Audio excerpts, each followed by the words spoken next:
the Honorable Minister, Mr. Suresh Prabhu,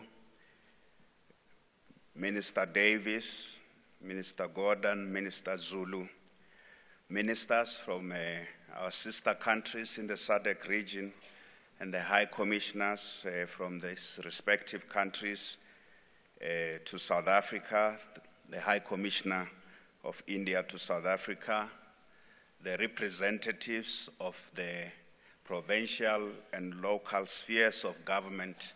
I saw the mayor of Nelson Mandela Bay here, the CEOs and captains of commerce and industry who are here with us, ladies and gentlemen. On behalf of the provincial government and the people of Gauteng, I welcome you all to the inaugural India-South Africa Business Summit 2018. I welcome you to Gauteng Province, the economic engine of South Africa and the manufacturing hub of the SADC region. I welcome you to Johannesburg, Africa's financial nerve center. This year's summit draws particular significance as it's taking place in this important year in the unfolding India-South Africa relations. The year 2018 marks the 25th year of the establishment of diplomatic relations between South Africa and India, the 125th anniversary of the Pietermaritzburg train incident, where Mahatma Gandhi was forcibly removed from a whites-only carriage in a train in Pietermaritzburg, and the centenary of the birth of the founding father of our democratic nation, President Nelson Mandela.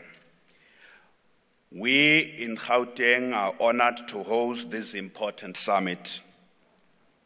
The rapidly growing trade and investment relations between India and South Africa and the entire SADC region are a culmination of centuries old of cultural and economic ties between the Indian subcontinent and sub-Saharan Africa. Our people have related and interacted together for more than 200 years. We are indeed joined at the hip by a shared history and common heritage.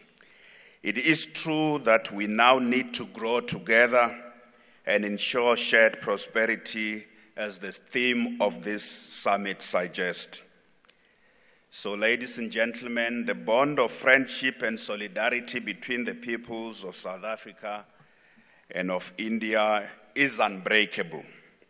We share heroes and heroines who led the struggle of our people against colonialism and racial oppression in India and in South Africa. President Nelson Mandela had the following to say about the relationship between India and South Africa. And I quote, "As much as India is a particle of our country, so we too are a particle of India.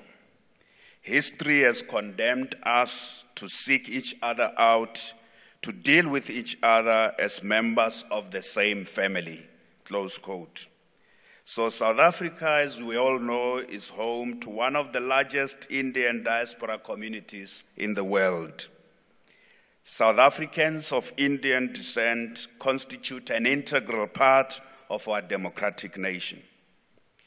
From an economic point of view, Indian companies have been playing an important role in the post-apartheid reconstruction and transformation of the South African economy. Trade and investment between our two countries is increasing at a very rapid rate.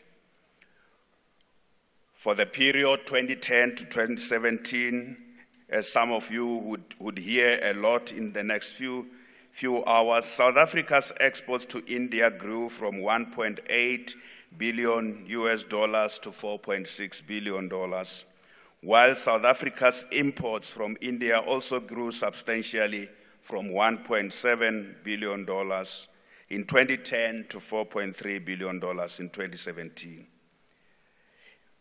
trade between Gauteng province in particular and India almost mirrors that of our national economies.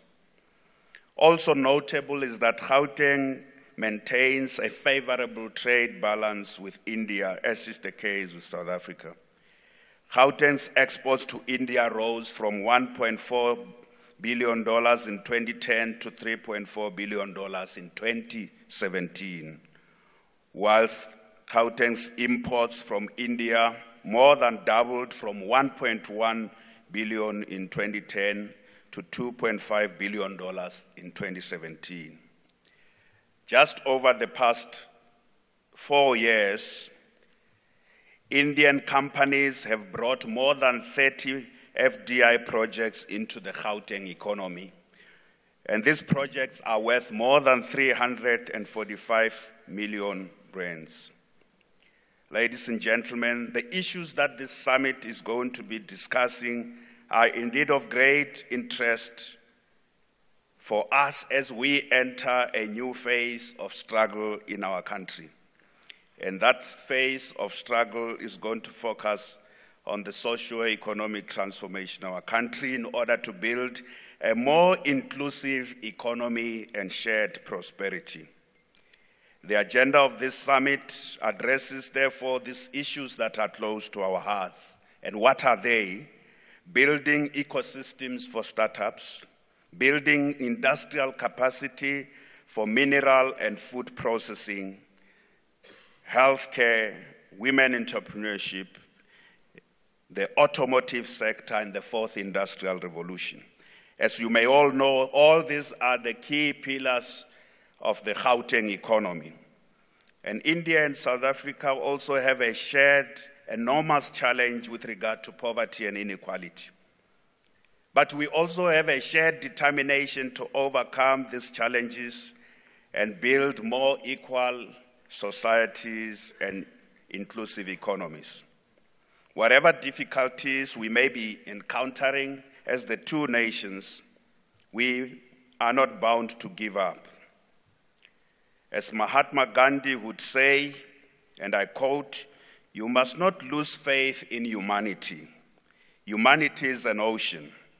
If a few drops of an ocean are dirty, the ocean does not become dirty," close quote. As Nelson Mandela said, "We are members of the same family, and we shall not lose faith in our ongoing efforts to build a thriving and inclusive economy, both in South Africa and in India, but to do so in a way that is mutually beneficial, honest, and clean." Let us indeed not give hope, because there will always be a few dirty drops in our beautiful ocean. Let India and South African business people also be a force for good and promote ethical business leadership, because the global economy is faced with a challenge with regard to ethical business practices. Let us, as the two nations, also never give up in our efforts to build the type of economies where nobody is left out, in the true spirit of our great icons who we share, Mahatma Gandhi and Nelson Mandela. I would like to say South Africa is open for business, and Gauteng is indeed open for business. Thank you very much.